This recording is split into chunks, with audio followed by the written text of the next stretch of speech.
Yo la guilde, la première étape des 3 patchs de la phase 2 est disponible aujourd'hui et déjà on rencontre des petits soucis par rapport à ce qui avait été annoncé par Blizzard. On notera aussi que les BG interfactions ont également été réactivés et ils ont précisé que ce serait pour toute la durée de Burning Crusade. Et je vous montre également ce qui marche déjà sur le patch comme la recherche de groupe ou encore les banques de guildes. Vous êtes encore 60% à regarder régulièrement mes vidéos et ne pas encore être abonné. Si vous voulez soutenir la chaîne et flatter l'algorithme de YouTube, eh bien bouton rouge, likez, commentez. Sur ce, c'est parti.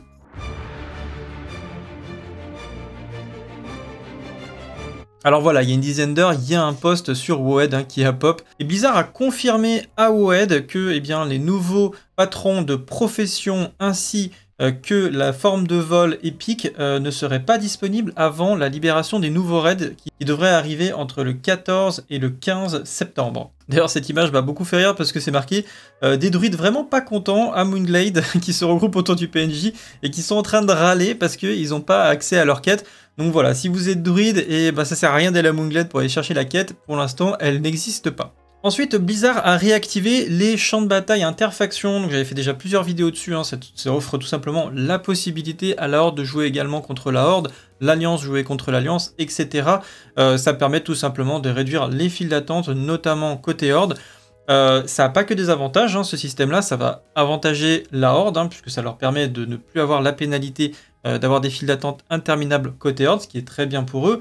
Mais comme la Horde est de base avantagée par les ratios, ce qui fait qu'il y a beaucoup de joueurs PvP qui sont partis côté Horde, et ça peut encourager des joueurs qui sont côté Alliance, qui veulent plutôt profiter des ratios également et migrer également côté Horde. Donc ça peut encore accentuer le déséquilibre des factions. Après, moi, de mon côté, pour avoir testé les champs de bataille interfaction côté Alliance, j'ai remarqué que les BG étaient un peu plus équilibrés. Je pense que le fait qu'il y ait des BG instantanés des deux côtés, ça attire en fait des joueurs un peu plus casual dans la masse des joueurs aussi côté Horde.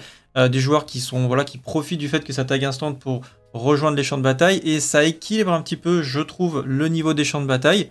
Donc, à voir sur le long terme comment ça se passe. Et ils vont restreindre, comme ils l'ont précisé, sur des groupes maximum de 5. Donc je suis un peu embêté parce qu'aujourd'hui je voulais faire des champs de bataille en pré-made, mais c'est pas grave, je ferai des groupes de 5 du coup. J'ai d'ailleurs créé pour l'occasion un petit Discord pour les champs de bataille Sulfuron Alliance, si jamais ça vous intéresse, vous cherchez des gens pour faire des BG, parce que bon, j'ai passé quelques annonces, j'ai du mal à trouver des gens.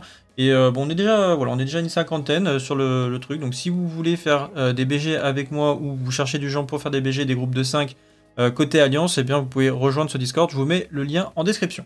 Et voilà, maintenant on se retrouve dans le jeu pour ceux qui marchent, du coup. Donc vous avez, ici je suis dans la banque Aldor, et vous avez donc les banques de guildes qui sont disponibles dans la plupart des capitales. Et vous pouvez tout simplement maintenant cliquer sur la banque de guildes. Donc vous avez des onglets, donc il faut les acheter. Le premier onglet je crois coûte 100 PO si je dis pas de bêtises, que je l'ai acheté il y a quelques temps. Enfin je l'ai acheté tout à l'heure. Il me semble que c'était 100 PO, le deuxième c'est 250, il y a jusqu'à 6 onglets et à chaque fois c'est de plus en plus cher, donc je crois que ça coûte assez cher les derniers onglets. Il y a quand même beaucoup de place, vous pouvez en avoir une personnellement sur un de vos alts, il faudra juste créer une guilde avec un de vos alts. Donc moi ce que je vous conseille de faire si vous voulez le faire, tout simplement vous faites un personnage niveau 1, vous prenez quelques PO dessus, vous me vendez le clic, la signature, vous allez voir il y a des gens qui se baladent sans guilde, vous leur proposez 2 PO ou 1 PO pour signer une charte de guilde, souvent ils acceptent. Et comme ça, vous pouvez avoir votre petite banque de guildes personnelle, ce qui vous fait 2 espaces de stockage. Vous allez avoir toujours votre banque classique, vous avez accès à votre coffre avec des sacs, etc. Et en plus de ça, une banque de guildes qui peut être assez, avec beaucoup d'espace, du coup, ça peut être extrêmement pratique. Alors il y a toujours la technique, évidemment, de s'envoyer des courriers à l'infini. Vous pouvez stocker potentiellement des courriers à l'infini. Mais il y a quand même de la gestion à faire. Il ne faut pas oublier que les courriers disparaissent après 30 jours, etc. Là, ça vous permet quand même d'avoir pas mal d'espace de stockage et c'est assez confortable. Donc la banque de guildes vous permet d'avoir accès à un petit journal qui permet de voir les différents mouvements. Donc ça, c'est très pratique. Sur l'onglet 1, par exemple, on voit ce qui s'est passé. Donc les modifications que j'ai apportées, etc. Vous avez également l'onglet des richesses. Donc ça, c'est les modifications au niveau des PO. Et ensuite, pour gérer ça, vous allez dans la partie guild, vous êtes dans gérer guild et vous allez avoir une nouvelle section ici. Donc par exemple, ici, j'ai configuré pour mes officiers, ils peuvent retirer par exemple 500 PO par jour maximum. Vous pouvez modifier, donc vous pouvez mettre la valeur que vous voulez, si vous voulez mettre 5000 PO, si vous voulez mettre 100 PO ou 250 PO, peu importe. Moi, je vous conseille de mettre un accès notamment au PO et au retrait des objets, etc. limité. Pour la simple raison que si quelqu'un se fait pirater, ça va limiter la casse, puisque c'est un retrait par jour. Et donc du coup, si quelqu'un se fait pirater, il va peut-être pouvoir voler quelque chose, mais le temps de faire la requête, etc., vous pouvez retirer les droits, et ça vous permet d'intervenir rapidement. Parce que c'est pas sûr que vous allez récupérer avec une requête à 100% tous les items que vous allez vous faire voler. Des fois ça passe, des fois ça passe pas. Donc vaut mieux prévenir que guérir, et de limiter quand même, dans une certaine mesure, l'accès à la banque de guild. Et vous pouvez donc configurer ça pour chacun des différents rôles. Donc par exemple ici on va configurer les membres PvE de ma guilde, donc ils pourront voir l'onglet si je clique ici. Donc là c'est pour l'onglet 1, j'ai que l'onglet 1 disponible, donc si vous avez plus d'onglets ils vont apparaître ici. Je leur autorise à avoir l'onglet, à déposer des objets, et si je leur autorise à retirer des objets, je peux mettre une valeur. Si je veux pas, je mets 0.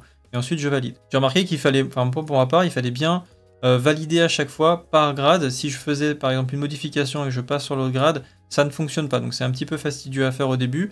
Mais bon, c'est un peu le seul moyen que ça fonctionne. Donc vous cochez, déposez, voire déposer, et après vous acceptez. Et normalement, quand on retourne dans gestion de guilde, ça a bien été pris en compte. Voilà pour les banques de guilde. Ensuite, vous avez le système de recherche de groupe qui a été mis en place, qui potentiellement peut être vraiment très très intéressant et très pratique. Donc comment ça fonctionne? Donc déjà, je vous conseille de mettre un petit bind dessus. Donc vous pouvez retrouver le raccourci dans panneau d'interface et vous allez le trouver tout en bas, c'est panneau RDG, RDC, on-off. Moi je l'ai mis sur L par exemple, vous mettez évidemment sur la touche que vous voulez. Et vous pouvez faire ce que vous voulez. Par exemple, moi si je cherche un donjon, admettons pour tombe mana, je suis un paladin tank. Et ensuite vous faites je m'inscris, ça va vous mettre en recherche, rechercher des compagnons. Et là, vous allez vous mettre, par exemple si je me mets sur tombe mana, on voit que j'apparais bien, que je suis paladin tank. Là, on a bien la recherche. Je vais l'annuler. Hop, voilà, je le retire. Donc, vous pouvez être en recherche simultanée sur plusieurs donjons. Vous pouvez faire une recherche de donjon. Vous pouvez faire une recherche pour champ de bataille. Par exemple, vous voulez faire du bassin d'Arati, un tombe mana. Et en même temps, vous cherchez des arènes. Voilà. Et vous pouvez rajouter en commentaire ce que vous êtes, ce que vous faites. Et on voit que dès ce matin, c'est déjà pas trop mal utilisé. Par exemple, là, on a Waza qui cherche plus de monde pour les remparts, la fournaise ou tombe mana. Donc à voir maintenant si ça sera utilisé pour le long terme, ça serait vraiment bien que ça fonctionne parce que ça libérait un petit peu les chans de recherche qui sont quand même un peu surchargés entre les enchantements, les annonces de guildes, etc. C'est un peu le bazar je trouve. Vous avez également, donc ça y est, ça apparaît les différents seuils de codes qui sont disponibles sur les PNJ arènes. Donc vous voyez qu'il faut être au-dessus de 2770 pour avoir le rank 1, 2500 pour avoir gladiateur, 1987 pour être dueliste, 1622 pour être rival et 1288 pour être compétiteur. Donc c'est plutôt pas mal. Alors je sais pas quelle est la fréquence de mise à jour. Est-ce que c'est en temps réel? Ça serait vraiment bien que ce soit en temps réel parce que c'est souvent des codes qui peuvent un petit peu se déplacer sur les derniers jours et souvent à l'époque en tout cas il y avait beaucoup de stress de tomber, de descendre une code et de plus être au bon niveau. Et là c'est vrai que c'est vraiment très clair et très précis. J'aurais vraiment bien aimé qu'ils aient ce système là à l'époque d'ailleurs. Donc ça c'est une très très bonne chose. Vous avez également la même chose en 3v3, le rank 1 est à 2600, le gladiateur à 2400, le dueliste à 1974, et en 5-5, le rank 1 est à 2486, le gladiateur à 2292, le dueliste à 1959, le rival à 1700, etc. etc. Donc c'est une très bonne chose. Voilà, c'est tout pour aujourd'hui. J'espère que ces petites astuces vous seront utiles. On se retrouve à 14 h sur Twitch pour en discuter avec la radio classique, bien sûr, et du PVP sur Madrid. Sur ce, salut à tous, salut à Guild et à bientôt. Ciao.